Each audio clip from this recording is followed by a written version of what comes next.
Hello everyone, and today we will be doing exam analysis for English paper 2 of JSSC CGL 2024 examination, which was held on 22nd September 2024. So moving forward, I have the set C here. We will be doing the literature part first. So question number 1, how can the play Dr. Faustus be classified? इसका answer होना चाहिए option number B, tragedy. Then question number 2, in which year did the play Dr. Faustus premiere? तो 1597 में ही author की death हो गई थी और उसके पहले 1592 में ऑथर ने ये प्ले को प्रीमियर कर दिया था, इसीलिए इसका आंसर होगा option number B 1592. Then question number 3, which university did doctor Faustus go to? तो डॉक्टर फॉस्टस जो है वो जर्मनी के विटेनबर्ग यूनिवर्सिटी में जाते थे, तो इसका आंसर है option number C. Then question number 4, who among the following identifies himself as Lucifer's servant before Dr. Faustus? इसका आंसर है option number B, Mephistopheles. Then question number 4, Christopher Marlowe, the author of the play Dr. Faustus, is considered a part of which of the following group of playwrights? इसका answer है option number A, university wits. Then question number 6, which of the following prizes are associated with the book The Old Man and the Sea? तो जो novel है the old man and the sea, इसको लिखा गया था Ernest Hemingway के द्वारा, जिसको कि नोबेल प्राइज और पुलित्जर प्राइज दोनों से नवाजा गया था, इसीलिए इसका आंसर होगा ऑप्शन नंबर सी.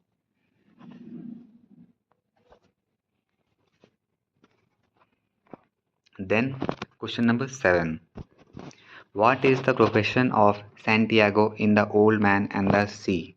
Obviously इसका आंसर ऑप्शन नंबर बी है, fisherman. Then question number 8, what does Santiago dream of at the end of the novel The Old Man and the Sea? तो नोवेल के अकॉर्डिंग जो इसके protagonist हैं Santiago, वो Lions के बारे में ड्रीम करते हैं, तो option number C. Then question number 9, which one of the following is also written by Ernest Hemingway? तो उलिसिस तो उन्होंने नहीं लिखा था, स्कारलेट लेटर भी नहीं लिखा था, मॉबी टिक भी उनका नहीं है, तो option number B, a farewell to arms, ये है सही answer. Then option number 10, what is the nationality of the author Ernest Hemingway? Ernest Hemingway जो थे वो एक बेसिकली अमेरिकन राइटर थे, इसका answer option number C. Then question number 11, the power and the glory was published in which of the following years? तो इसका answer है option number D, 1940. Then question number 12, the power and the glory is set in which of the following places? तो जिन्होंने story पढ़ी है उन्हें पता है, इसका आंसर है option number C, Tabasco. Then question number 13, what is the name of Maria's daughter in the novel the power and the glory? इसका आंसर है Brigitta, option number B. Then question number 14, which of the following films is an adaptation of the novel The Power and the Glory? ये जो question है वो Jharkhand municipal examination में पूछा गया था, इसका आंसर है option number B, the fugitive. Then question number 15, who is the priest in The Power and the Glory talking to when he misses his boat? So इसका आंसर है option number D, mister Trench. Then question number 16, fasting feasting is set in which of the following two countries? तो जैसा हमने story में देखा, एक तो है इंडिया की स्टोरी और जो स्टोरी का सेकंड पार्ट है वो है यूएसए की साइड की स्टोरी, तो इसका आंसर है option number C, India and the USA. Then question number 17, which of the following characters from fasting feasting is a religious women who is often found telling the tales of the Hindu god Krishna?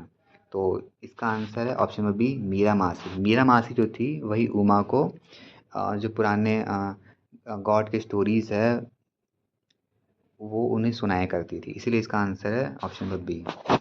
Then question number 18, which of the following prizes was fasting feasting shortlisted for? इसका answer है option number C, Sahitya Akademi. Actually 1999 में जो अनीता देसाई है जो इनकी writer है, तो उनके द्वारा ये लिखी गई थी, तो उस टाइम पे इसे नॉमिनेट किया गया था पर प्राइज़ नहीं मिला था. बट उसके बाद इनकी जो बेटी थी वो 2026 में साहित्य अकेडमी अवार्ड जीत गई थी. Question number 19, which of the following is also written by Anita Desai?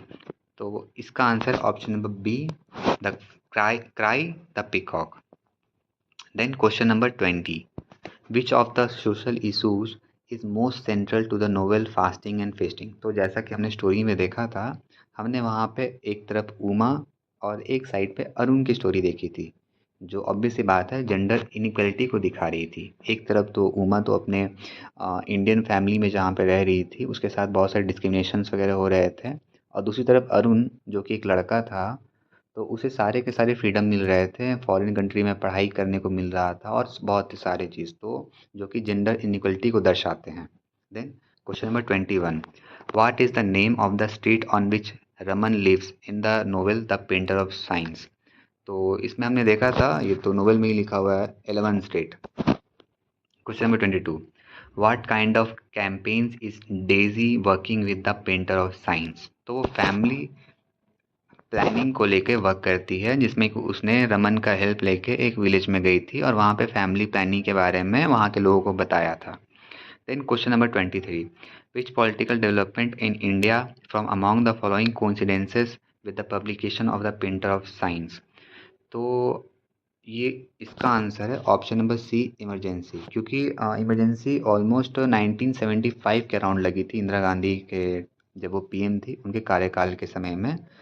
तो उसी टाइम पे ये नोवेल जो है पब्लिश की गई थी। Question number 24, would you identify the ending of the painter of science as a conventional happy ending. तो ऑब्वियसली डेजी जो होती है वो रमन को छोड़ के चली जाती है, जो कि एक हैप्पी एंडिंग नहीं है, तो इसका आंसर होगा option number B. Then question number 25, who is the best representative of orthodoxy in the novel the painter of science. तो इस नोवेल में बहुत ज़्यादा कैरेक्टर्स तो नहीं है। एक है रमन की आंट, जो कि थोड़ी ओल्ड एज होती है और उनकी थिंकिंग ऐसे ख़राब नहीं बोल सकते, बट थोड़ी सी ओल्ड होती है, ख़राब नहीं बोल रहा, ओल्ड होती है। जैसे कि उन्हें पसंद नहीं होता पहली बात तो कि रमन का डेज़ी के साथ शादी करना। वो चाहती थी कि रमन का जो प्रिमिटिव स्टाइल में शादी हो, अरेंज मैनेज्ड हो। उसके बाद रमन की आंट चाहती थी कि उनका जो आखिरी समय है वो अ, बनारस के किनारे अपनी आखिरी लाइफ देखे। तो ये सब से हम ऐसा कह सकते हैं कि रमन की जो आंट थी उनकी थोड़ी सी ऑर्थोडॉक्सी थिंकिंग थी। तो option number C, Raman's art इसका option number D, Raman's art इसका आंसर होना चाहिए। 1026, the relationship between Prospero and Caliban in Shakespeare Tempest has often been discussed through the critical lens of which of the following. तो Prospero जो है वो एक European जो यूरोपियन कंट्रीज़ थे उनको दर्शाता है, और कैलिबैन जो है वहाँ के जो स्लेवरी सिस्टम था वो उनको दिखाता है। जिसमें क्या होता था, पहले के टाइम पे यूरोपियंस जो होते थे वो किसी एक कंट्री को इन्वेड करके वहाँ के स्लेव्स को अपने अंदर ले लेते थे और उनको एज अ गुलाम ट्रीट करते थे। तो हमने स्टोरी में भी देखा, वहाँ पे भी टेम्पेस्ट में स्टोरी में भी ऐसा ही हुआ था। प्रॉस्पेरो जो होता है वो कैलिबान को एक तरह से अपना गुलाम बना लेता है, जिसके कारण हम कह सकते हैं कि इसका आंसर है option number D, post colonization. गुलामी के बाद की जो जीवन है उसको ये दर्शाता है। Question number 27. What is the name Prospero's brother who has usurped his position as Duke of Milan? तो इसका आंसर है option number C, Antonio. Then 28. What best describes the relationship between Indian independence and Daksha's life as documented in a general at the beginning of Final Solutions? तो हमने final solution के beginning में देखा था, India तो independent हो चुका है बट दक्षा की जो इंडिविजुअल लाइफ है वहाँ से वो इंडिपेंडेंट नहीं है, जो कि क्या है, एक आयरनी है। इसके कारण इसका आंसर है option number B. Then question number 29, which of the following is the most central thematic concern of Dattani's final solution. उसमें हमने देखा कि हिंदू और मुस्लिम के बारे में बहुत सारी बातें कही गई है, जिसके कारण हम कह सकते हैं इसका आंसर है option number D, religious strife. Question number 30, which of the following is an inspiration behind Karnad Hayavadana. तो इसका आंसर है option number A, Thomas Mann's the transposed heads. तो ये एक इंस्पिरेशन था वहाँ से लिया हुआ, जिसमें कि जैसे हमने स्टोरी में भी देखा था, एक्चुअली वहाँ पे एक कैरेक्टर है जिसके घोड़े का सिर होता है बट उसकी बॉडी जो होती है ह्यूमन की होती है, जिसे यही कहा गया है वरना। तो जैसा कि ऑप्शन में भी दिखा गया है, द ट्रांसपोज्ड हेड्स, हेड्स को एक्सचेंज कर दिया गया था उस स्टोरी में, तो वहाँ से इंस्पिरेशन लेकर के हायवंदा में यूज़ किया गया था।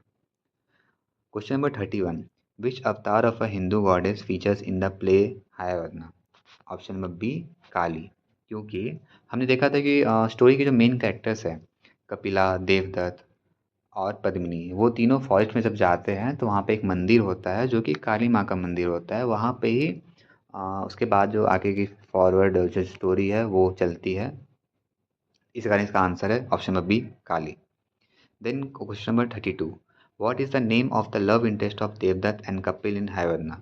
तो देवदत्त और कपिल जो है वो दोस्त होते हैं जो कि एक लड़की पद्मिनी से प्यार करते हैं। इस कारण इसका आंसर है option number C. Then question number 33. A major historical event to immediately precede Iliad's The Hollow Man was option number C, the First World War. First world war के ख़त्म होने के बाद ही इलियट ने द हॉलो मैन लिखा था। So now question number 34. My heart aches and a drowsy numbness pains my sense as though of dash I had drunk. तो इसका आंसर है ऑप्शन नंबर डी हेमलॉक, जो कि an ode to a nightingale, जो कि John Keats के द्वारा लिखा गया था, उससे लिया गया। उसका ये फर्स्ट लाइन है actually. Question number 35. In Shakespeare sonnet 29 the poet finds himself lamenting his दैट्स डेड। इसका answer option number C outcast. ये फर्स्ट लाइन से ही लिखा गया। आउटकास्ट का मतलब होता है एक भीड़ में अकेला महसूस करना। तो शेक्सपियर ने भी अपने पोएम में लिखा था कि वो एक भीड़ में अकेला महसूस कर रहे हैं। इसी कारण से इसका आंसर है outcast. 36. Identify the issue most central to Soyinka's poem telephone conversation. Obviously इसका आंसर है रेसिज्म। जैसा हमने देखा था कि अफ्रीकन कंट्रीज़ में जो ब्लैक लोग होते थे उनके साथ बहुत डिस्क्रिमिनेशन किया जाता था, जिसको एक बहुत अच्छे तरीके से राइटर ने एक टेलीफोन कन्वर्सेशन के थ्रू दिखाया है, जो कि एक रेसिज्म को दिखाता है। इसलिए इसका आंसर है option number A. 37. What are the two names of women mentioned in A.K. Ramanujan's poem are river? तो एक्चुअली इसमें दो गायों का नाम लिया गया है जो कि दो औरतों से इंस्पिरेटेड है, जिसका नाम है गोपी एंड वृंदा। इसका आंसर है option number C. Question number 38. Which word has been used at the end of each stanza in Tennyson's poem a splendour falls? तो हमने देखा था स्प्लेंडर फॉल्स के पोएम में, जो कि टेनिसन्स के द्वारा लिखा गया है, इसमें लास्ट में एक लाइन थी echoes dying dying and dying. तो जो लास्ट वर्ड है डाइंग, तो ये बार बार रिपीट हो रहा है, इसलिए इसका आंसर है option number A dying. Then question number 39.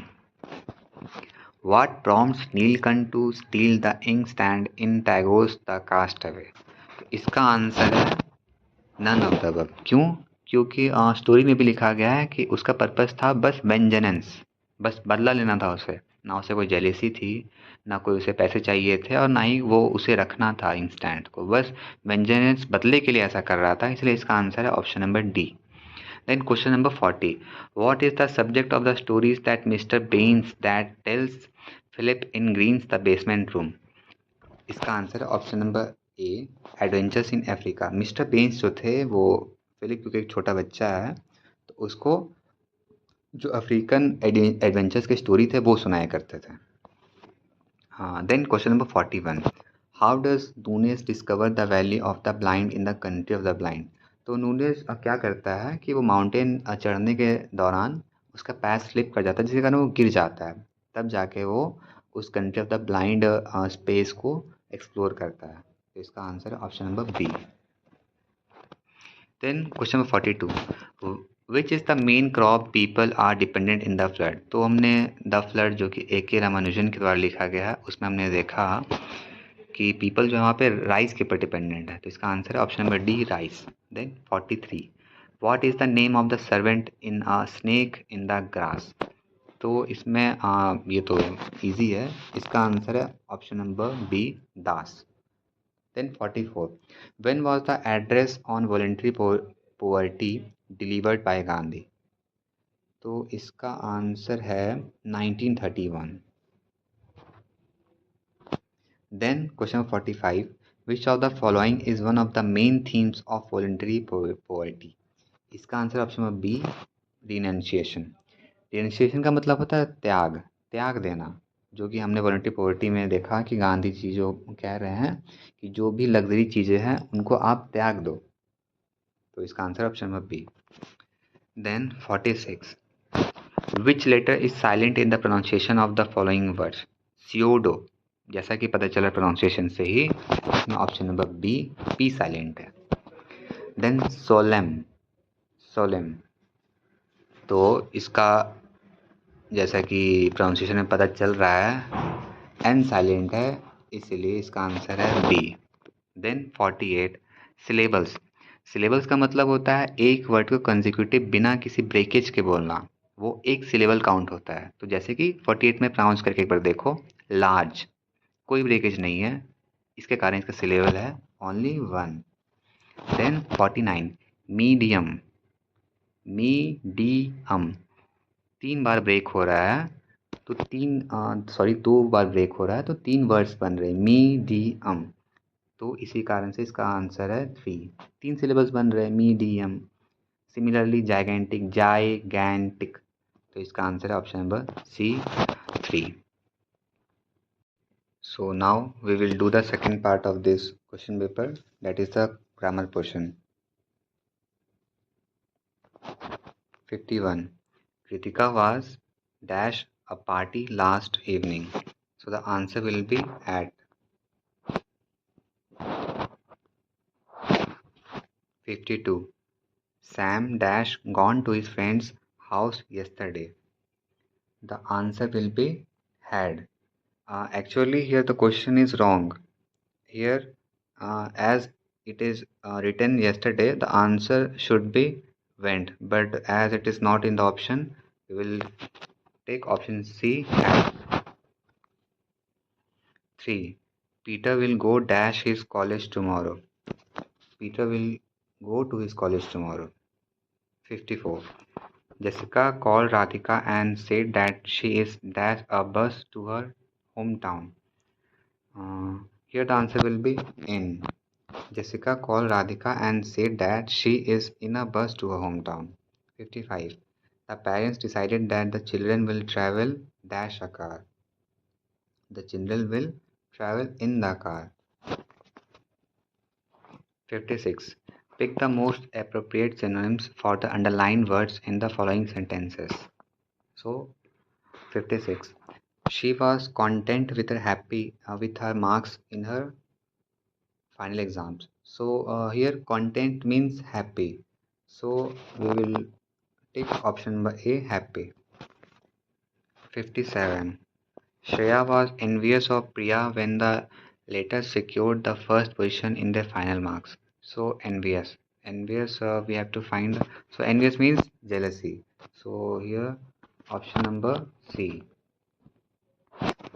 58, Laura is an incorrigible liar. Incorrigible का मतलब होता है जिसे सुधारा नहीं जा सकता, तो उसका सिमिलर वर्ड्स है यहाँ पे इनक्यूरेबल। इनक्यूरेबल मतलब जिसे ठीक नहीं किया जा सकता, दोनों दोनों क्योंकि सिमिलर है, तो ऑप्शन नंबर बी होगा सही answer. 59, pick the most appropriate antonyms for the underlined words in the following sentences. 59, she found herself in an intractable problem. intractable मतलब जिसे सुलझाया नहीं जा सकता, तो इसका अपोजिट, तो इसका अपोजिट होगा क्यूरेबल, जिसे ठीक किया जा सकता है। 60, the issue of his job was very trivial to him. Trivial का मतलब होता है छोटा मोटा प्रॉब्लम, तो इसका अपोजिट होना चाहिए important, option number B. Then 61, she was elated after hearing the news. जैसे कि पहले क्वेश्चन में सिमिलर क्वेश्चन आ चुका है, इलेटेड का मतलब होता है हैप्पी, खुश हो जाना, तो इसका अपोजिट है तो sad, option number B. Then 62, identify the noun and verb in the following sentence. The girl will visit her grandparents with her parents tomorrow. So here the correct answer will be option number A. Girl will be the noun and the verb will be the visit. Then 63, identify the verb and the adverb in the following sentence. Here correct answer will be option number B. Here the verb will be walked and swiftly will be the adverb. Okay, moving on to the next question, filling in the blanks with the most appropriate subject verb agreement. 64, one of his colleges dash town with a viral infection. So here the correct answer will be is, because the question is in singular form. So we have to also answer in the singular form.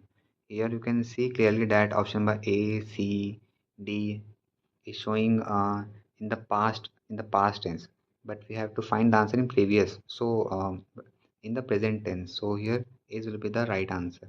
65. None of his friends dash disloyal to him. Here actually the answer could be little controversial because option A and B both can be correct. So here I am going with R. None of his friends are disloyal to him. So the next one, 66. The majority of the people of this country dash in. So answer is the majority of the people of this country are young. Now 67. Pick the correct article for the following sentences.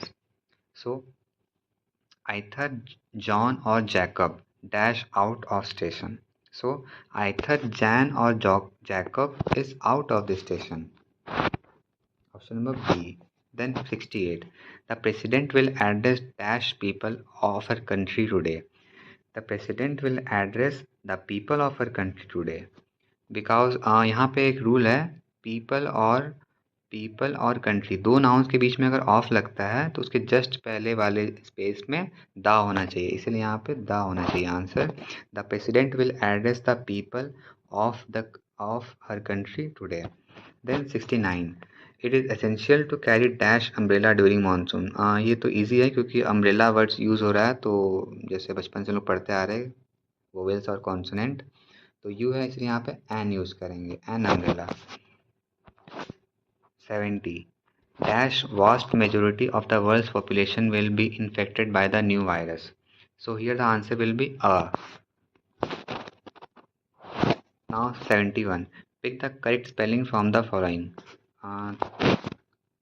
71 का answer है option number B, vaccine. 72 का answer है dilemma, option number B. 73 का answer है convenience, option number ए. 74 का answer है tuition, option number ए. और 75 का आंसर है kaleidoscope, KALEIDOSCOPE. Then 76. Make the most appropriate correction in the following sentence. Riddhi and Siddhi have agreed to sign the contract. So here agree is V3 form. So the answer will be option number B, have agreed. Riddhi and Siddhi have agreed to sign the contract. Then 77. Riya and Priya are gone to their hometown. So here the answer should be in present perfect tense. So the answer will be option number B, have gone. Riya and Priya have gone to their hometown. Now 78. A large group of people were creating a lot of noise in the gallery. Here the answer will be was. A large group of people was creating a lot of noise in the gallery. Moving on to the next question. Choose the most appropriate option to correct the following sentences. So 79. The workers of this factory demand high wages for a very long time. Here the correct option will be option number D, because here we will be using the present perfect continuous tense form. So option number D will be the correct answer. Then question number 80. Few things are worse than being stuck in a life-threatening situation. Here we have to here we have the word worst. So worst is the present form and bad is the past form of the verb, and the future form of the verb will be worse. So here according to this the right answer will be option number B. Few things are worse than being stuck in a life-threatening situation. Then change the following from active to passive voice by choosing the most appropriate option. Question number 81. Here we have V2 form because it is showing attacked. The lion attacked him in the jungle. Question number, that is question number 81. So the right answer will be option number A. He was attacked by the lion in the jungle. Then question number 82. His grandparents looked after him. Here the answer will be option number C. He was looked after by his grandparents. Then question number 83. Students are doing their work. Here as all the options are in the form, but we have to choose the option with the their form. So only one option is there, which is option number A. So that will be your correct answer. Their work is being done by the students. Now pick the word that is the closest in meaning to the following. Question number 84. To gather. इसका सही answer होना चाहिए accumulate. Gather का मतलब होता है इकट्ठा करना. Option number B will be the right answer. Then 85. To remove. Remove का मतलब होता है हटाना या फिर eradicate, जो कि है option number C. Then 86. To activate. Activate का मतलब होता है एक्टिवेट का मतलब होता है किसी को भड़काना. तो उसका सही आंसर यहाँ पे है option number A. Then 87. To decide something in a unified manner. इसे एक टर्म में कहा जा सकता है unanimously. Then 88. To copy someone. मतलब किसी की नकल करना, जिसे हम और शब्दों में कह सकते हैं इमिटेट करना. तो ऑप्शन नंबर C सही आंसर होगा. Then 89. Unchanging. अनचेंजिंग को हम कह सकते हैं मोनोटोनस, जो कि कभी बदलता नहीं है. तो unchanging. Then question number 90. Practical. Practical को हम अदर टर्म्स में कह सकते हैं pragmatic. Then question number 91. Choose the most appropriate meaning of the following item. मतलब कि मुहावरे का सही अर्थ बताना है. Question number 91. Too many cooks spoil the broth. इसका सही आंसर है option number B. The involvement of too many people ruins our task. Hindi में कह सकते हैं कि अगर कहावत है कि अगर किसी एक काम में 3 तिगाड़ा काम बिगाड़ा, तो अगर ज़्यादा लोग किसी एक काम में लग जाते हैं तो वो काम खराब कर देता है. Then question number 92. Birds of a feather flock together. So here the right answer will be like-minded people are often found in each other's company. Question number 93. Being on a cloud 9. मतलब कि बहुत ज़्यादा खुश हो जाना, जहाँ पे इसका आंसर है being very happy. Then question number 84. To be a black sheep of one's family community. तो यहाँ पे इसका सही आंसर है to be disreputable. Then question number 95. Every dog has its day. Here the right answer will be every person will have good luck or success at some point in their lives. Then we have a passage here, and I am only correcting the right answers here. So the right answers of question number 96 will be, which among the following settled in Greenwich Village? So painters. Then pneumonia. Then what literary device has been predominantly used in the second paragraph of the passage? Here the right answer will be personification, because as we can see, pneumonia is not a person, but here in this paragraph it is showing that it is a person. So we already know that it is a kind of literary device which is called as personification. So we will take the right answer here as C. Then question number 99. What prompted the two women to live together? So here the right answer will be option number B. Then the final question. The passage ends on the note of the following. Here the answer will be foreboding. So thank you for watching this. If you found any discrepancy or have any kind of recommendations, you can easily comment on my video. Thank you.